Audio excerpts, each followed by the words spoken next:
ఇప్పుడు middle class వాళ్ళు కానీ అప్పర్ మిడిల్ క్లాస్ వాళ్ళు కానీ కొంత అమౌంట్ ఉండి అండ్ అన్ని ఫెసిలిటీస్ అండ్ అమ్యూనిటీస్ ఉండాలి అండ్ మనం చాలా లగ్జూరియస్గా లైఫ్ లీడ్ చేయాలన్నప్పుడు ఎక్కడ తీసుకుంటే బెటర్? హైదరాబాద్ ప్లాట్ అంటే 4 రాళ్ళు పెట్టి పెరుగుతుంది అని చెప్పకుండా అట్లా చెప్తే గడ్డి పెరుగుతుంది తప్పితే పైసలు ఎట్లా పెరుగుతాయి? ఆ 4 రాళ్ళతో పాటు 4 రకాల వాల్యూస్ యాడ్ చేసినప్పుడు మనకు అప్రిసియేషన్ వస్తుంది.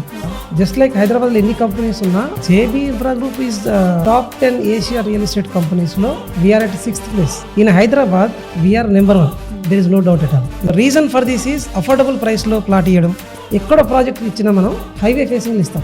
Infrastructure is very important. At the same time 24 years of experience ఉంది కంపెనీకి.